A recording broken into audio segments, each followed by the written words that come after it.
So ganito, itong next question nito, Kuya Andy. Ano po yung nais mong sabihin tungkol sa mga isyong ikinikaharap po ni Joy ngayon? Tulad po nung usaping wak-wak po. Ayan. So,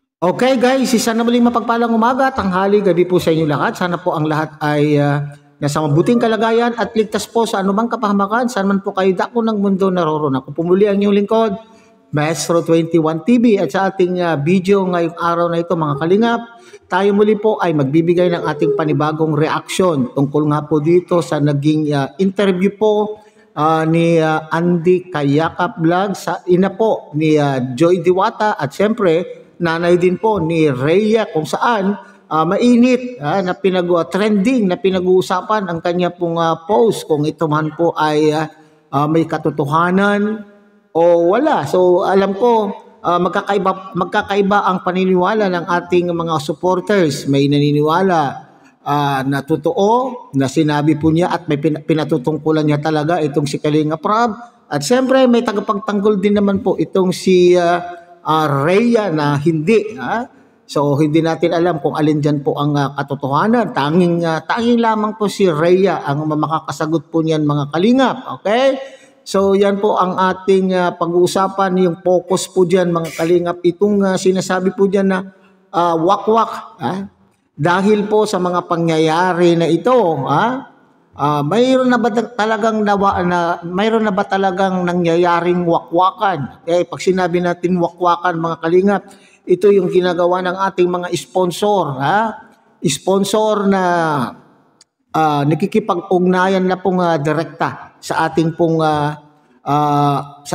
mga kalingap beneficiary, and at the same time, pwede rin natin masabi na nawakwak na po ang isang beneficiary po kung itong beneficiary po na ito ay nakikipag-ugnayan na rin pong direkta at tumatanggap na po direkta po mula po sa sponsor. Okay? So yan po yung ating paksa ngayong araw na ito mga kalingap. Pero bago po yan, tayo muna po ay magbibigay po guys sa ama at founder po ng Kalingap, Kuya Bal Santos Matubang. At tangkilikin natin Ate Edna Vlog, Kalingap Rob. At kung bagong silip lang po kayo, bagong dating lang po kayo sa ating munting channel, sana po ay inyo rin pong tangkilikin sa pamamagitan po ng pagbibigay niyo po ng like, share, and subscribe. At tuloy pindutin na rin po ang notification bell. At nang sa ganon, tayo pa rin po ay magkita-kita at magsama-sama sa susunod pa pong mga reaction videos na ating gagawin. Likewise, may galog shout out sa ating mga kasaman po dyan sa Karepa, Kalingap Reactor Partners, sa pamumuno po yan siyempre ng ating magiting na presidente, Javier De Leon, aka Birador, at ganun din po sa ating mga Kalingap Partners, Kalingap Charity Vloggers, na nariyan po sa iba't ibang Kalingap landing pad na mayroon po tayo sa ating bansa. Okay? So, panoorin po muna natin, sabay-sabay natin panoorin mga kalingap ang maikling video clip po na ating kinuha doon sa interview po ni Andy Kayakap Vlogs. So nandun po yung kabuuan po ng video ito. Kung hindi pa po ninyo napapanood, at alam ko napanood na po ng marami dahil po sa Facebook ay nagkalat na po ang bahaging ito ng interview po ni Andy Kayakap kay Nanay Imelda. Okay? So dito ay nililinaw po, naglilinaw po itong Andy Kayakap at si Nanay Imelda sa issue po ng wakwakan. Okay? So panoorin po natin mga kalingap. Tama kami, wala kaming ibang pinag-uusapan kundi yung puro sa kanilang magkakapatid. Oo, magkakapatid. Pero yung mga nangyari post na yan, alam mo na rin, nalaman mo na yan. Yung nangyari mga pag-post pa, yung mga post daw na yan, na alam mo na yan. Nabanggit po yun Kuya Andy sa akin ni Joy. Oo, si Joy. Si Joy po ang nagsabi sa akin, Ma, sabi niya, ano ba yung nangyayari? Sabi niya, para mamang nababas na naman tayo. Sabi ko, bakit anak? Sabi niya, hindi ko po mama alam. Hindi ko po mama alam kay ate kung ano yun. Oo. Sabi niya sa akin. Sabi ko, ano daw anak sabi ni ate mo? Hindi ko na po mama si ate nakakausap. At magkakaiwalay na po kami. Naghiwalay na kami. At lingguhan pa kayo makita. Lingguhan po. Nagtawag po sa akin si Joy ay linggong gabi na. Mama, ano na naman yan? Sabi ko, nak, wala akong alam. Oo. Kita mo anak mo, magkakasama pa lang tayo. Yun po mga kababayan, alam po natin ang lahat. Gusto mong ipapot na sa mga tao na sa lahat-lahat naman nandiyan ng mga nanonood. Tapos sa mga tungkol sa mga nambabasa sa iyo, nambabasa sa akin at kay Rhea. Sa mga nagsasabi po ng hindi maganda sa akin, sana po maunawaan nyo naman po ako. Wala po akong alam. Talaga po ang ano po, lalo po kina Kuya Bal, kung ano man po yung nagawa ng anak ko kay Kalinga Prab, ay ako po ay humihingi ng pasensya. Pero ako po talaga ay walang alam. Alam niyo po yan, Kuya Bal, na talagang hindi ako sa inyo aalis kahit anong mangyari. Nanatili po kami sa Kalingap kasi po Yan ay nabanggit mo yan. Nabanggit mo yung hindi ka alis sa Kalingap. Ito po, Kuya Andy, kahit ano pong mangyari, Kuya Andy, kasi ganito yung Kuya Andy. Nang dahil po sa inyo, Kuya Andy, na kilala ko ng Kalingap. Kaya nang dahil po sa Kalingap, nakilala naman kami ng mga sponsor. Oo, tama. Ito po, Kuya Andy, nangyayari sa buhay namin. Talaga po, ang ano ko po talaga, ang utang na loob ko, Kuya Andy, nasa iyo, nasa Kalingap at nasa sponsor. Oo, tama yun. Kasi po kung hindi naman po sa Kalingap, hindi rin po ako malaki, hindi rin po kami makikilala ng mga sponsor. Kaya ayan po ay lahat ay hinaanan ko ng tanaw ng utang na loob sa inyo pong lahat. Ayan. Ngayon po mga kababayan, nagsalita po siya sa iyong manggaling yan. Kasi marami nagsasabi na nawakwak na si Nanay Imelda. Pati si Andy Kayaka Vlogs, nawakwak na rin. Ang sabi ko nga sa kanila, sino mang wawakwak sa akin? At ilabas ka akong katotohanan, ilabas ka ako yung ebidensya na ako'y nawakwak. Ngayon ay ako naman sa iyo, may nagsasabi na nawakwak ka na daw. Anong kasagutan mo doon ay? Ay hindi po mangyayari yan. Hindi po mangyayari yan sa akin kasi po simula po nang maging tao ako, nagkapamilya ako, nagkaanak ako, sa Kalinga po ako nakaranas ng ganitong buhay. Kaya hindi po mangyayari yan na ako po ay aalis ng Kalingap. Hindi po mangyayari yan. Mananatili po ako sa Kalingap. Binitawan ko na po yan. Kaya ko po yung panindigan. Binitawan ko po yung salita. Mananatili po ako sa Kalingap. Ang sabi ko nga po, iiwan ako ng Kalingap. Hindi ko sila iiwan. Pakinig niyo po mga kababayan. Nasa Kalingap po kami. Kita niyo po ang pahayag ni Nanay Imelda. Ngayon ay anong gusto mong ipabot sa mga nagsasabi na ikaw ay nawakwak na at ako'y nawakwak na rin. Anong sabihin mo sa kanila? Anong gusto mong ipabot sa kanila? Ay hindi po, wag po kayong maniwala. Hindi po totoo yan. Sa mga nagsasabi po, hindi po. Nasa Kalinga po ako. Hanggang ngayon po, hindi po kami aalis. Lalo na po si Joy. Nag-uusap po kami ni Joy. Nag-uusap po kami talagang mag-ina. Ako nga po, ayan po, kung mapapanood po ng anak ko, sabi ko nga po sa kanya, nak, kumusta? Nag-aapniram niya kasi isinasamba po nila yung anak nila ng linggo. Ayan ay, ano pang gusto? So yan mga Kalingap sa unang-una pong tinalakay po diyan sa naturang interview po ni Andy Kayakap mga Kalingap ay itong issue po ng post. Okay. So post daw po ni Rhea. Okay. So sinasabi po diyan ni Nanay Imelda mga Kalingap na hindi po sila aware, hindi po niya po alam kung ano po ang tungkol dito. Ganon din daw po itong si Joy Diwata. Okay. So wala po silang alam tungkol po dito sa post na ito at hindi po nila kontrolado po kung ano ang saloobin ni Rhea. Bagamat anak at kapatid po nila itong si Rhea, hindi na ay may kanya-kanya pa rin po sila may kanya-kanya pa rin po silang paniniwala.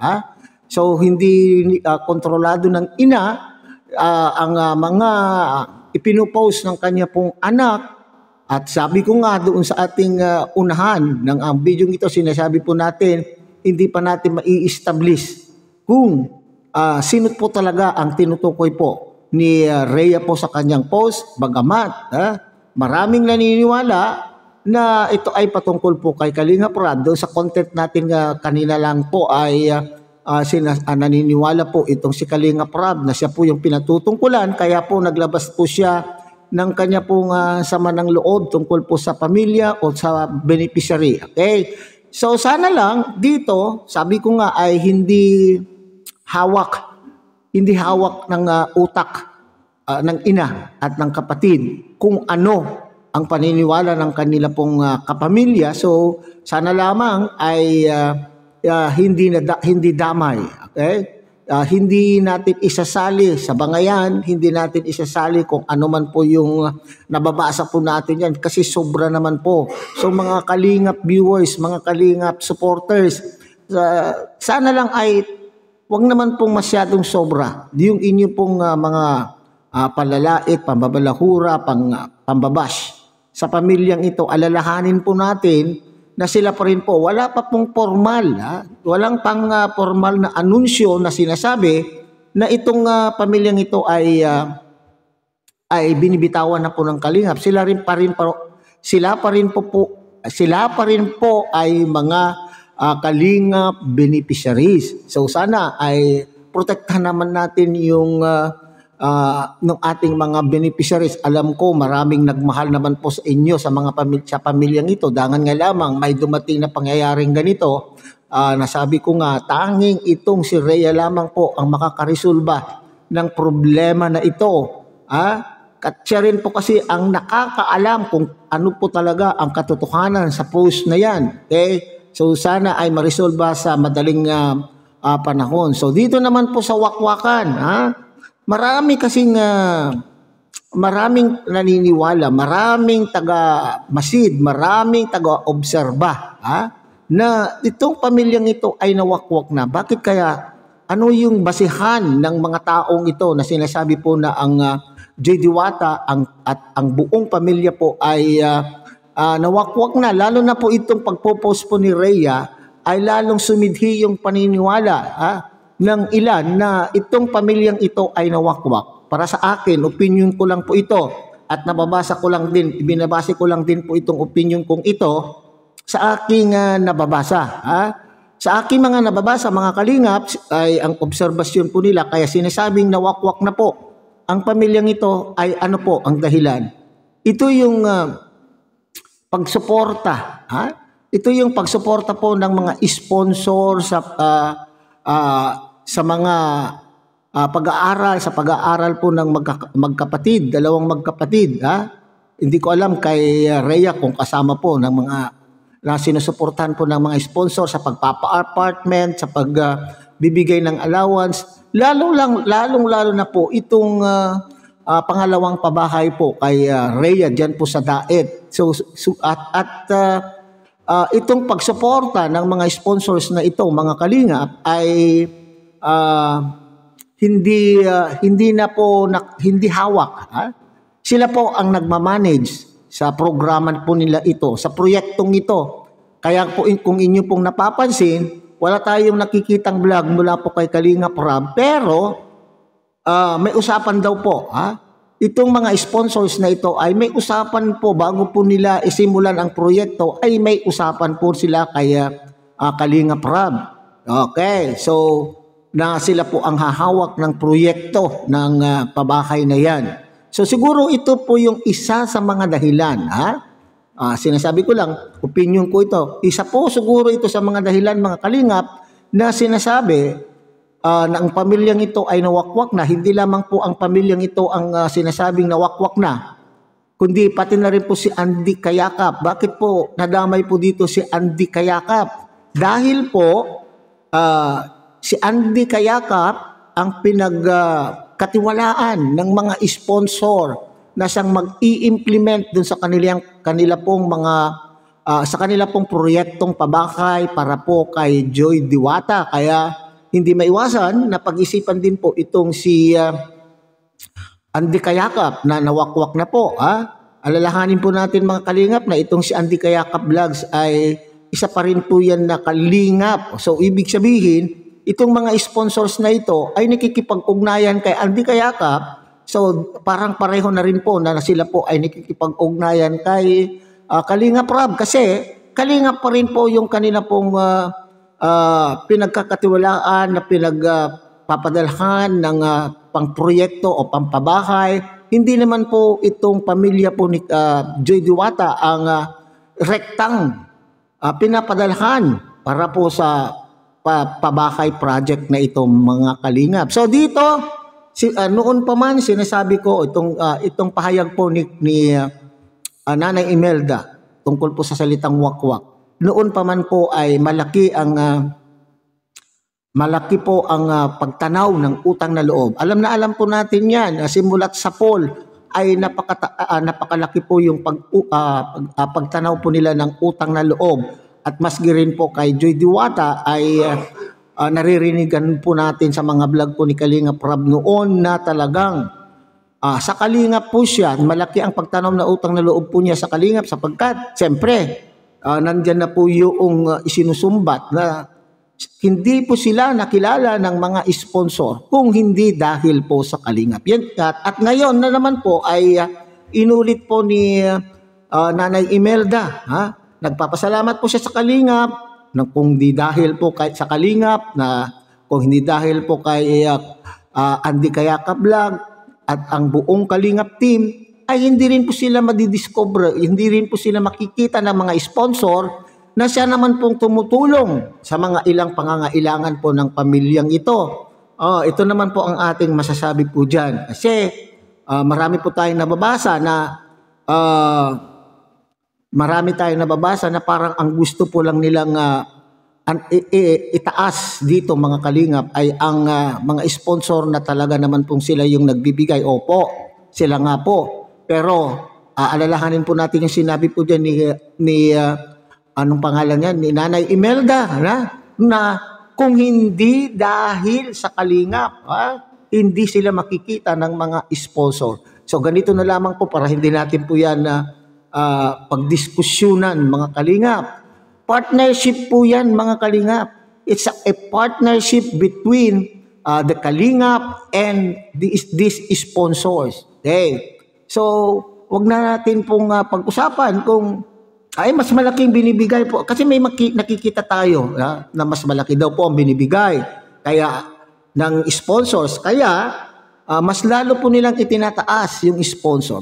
Yan, sinasabi po natin dito, partnership at kailanman po ay hindi man naiisip nila Nanay Imelda na sila po ay aalis sa Kalingap. Matagal po na yan na sinasabi po ni Nanay Imelda. So sana base po dito sa pahayag na ito ay tumigil na po yung usapin. Yung usapin na sila po ay nawakwak.